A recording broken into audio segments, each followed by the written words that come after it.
యమదుర్రు అనేది ఒక చిత్రమైన క్షేత్రం. అక్కడ శివలింగం ఉంటుంది. శంకరుడు ఆ శివలింగంలో తల కిందకి పెట్టి పాదాలు పైన పెట్టుంటాడు. ఇలాగా ఎక్కడైనా తల పైకుంటుంది, కాళ్ళు కిందకుంటాయి. యనమదుర్రులో ఉన్న శివలింగంలో శిరస్సు కిందకుంటుంది, పాదాలు పైకుంటాయి. మీరు అక్కడికి వెళ్లి వాళ్ళని అడిగితే నీరాజన విష్ణు చూపిస్తారు శివలింగాన్ని బాగా. కింద శిరస్సు, పైన పాదాలు, నాభి, వేసుకున్న యజ్ఞోపవీతంతో సహా కనపడతాయి. యమధర్మరాజు గారు ప్రార్థన చేశాడు ఒకనొకప్పుడు, రాక్షస సంహారం చేయడానికి అమ్మా నువ్వు వచ్చి యనమదుర్రులో కూర్చుంటే నీ శక్తిని నాకు అనుగ్రహిస్తే నేను రాక్షస సంహారం చేస్తానని. అంటే అమ్మవారు శంకరుడు యోగనిష్టలో ఉండి ఆయన ఆ సమయమునందు శీర్షాసనం వేసి ఉన్నాడు. తల కిందకి పెట్టి కాళ్ళు పైకి పెట్టి కాళ్ళు పద్మాసనం వేసుకుని ఉన్నాడు. ఇలా పొడుగ్గా కూడా పెట్టలేదు. అలా కూర్చున్నటువంటి పరమశివుణ్ణి చప్పుడు చేయకండి, స్వామి యోగనిష్టలో ఉన్నాడు, నేను ఒక్కదాన్ని రావడం ఇప్పుడు ఉండదు, ఈయనతో కలిసి రావాలి అని సుబ్రహ్మణ్యుడు చంటి పిల్లవాడు ఏడుస్తున్నాడు.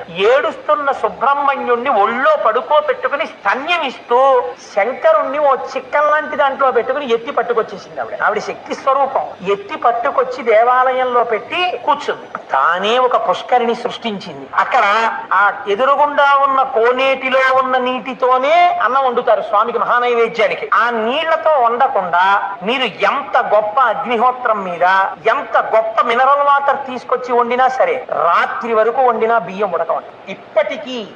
ఇప్పటికీ కూడా ఎదురుగుండా ఉన్న కోనేటిలో నీటితోనే అన్నం వండుతారు. ఇప్పటికీ మీరు కవచం తీసి చూపించమంటే చూపిస్తే సుబ్రహ్మణ్యుడిని పడుకోబెట్టుకుని పాలిస్తూ ఉంటుంది అమ్మవారు. పక్కన నిశ్శబ్దంగా శంకరుడు యోగనిష్టలో ఉంటాడు. అక్కడ మనం వెళ్ళినప్పుడు కూడా అంత మర్యాదగానే ఉండాలి, ఎక్కువ చప్పుడు చేయకూడదు. నమస్కారం చేస్తే అమ్మ ప్రసన్నురాలైపోతుంది. అక్కడికి ఈ దేవాలయాలు ఇంత గొప్ప ఉండడం ఏమిటని అన్యమతస్థులు ఆ ఆలయాన్ని ఈశ్వరుడి యొక్క శక్తి లేదని మేము నిరూపిస్తామని గుర్రాల మీద గుళ్ళోకి వెళ్ళి వరణం ఉన్నటువంటి కత్తి తీసి శివలింగం మీద కొట్టారు. లోపలికి దగ్గరగా ఒక 200 మంది చొరబడి కొడితే చిత్రం ఏమిటో తెలుసా అండి?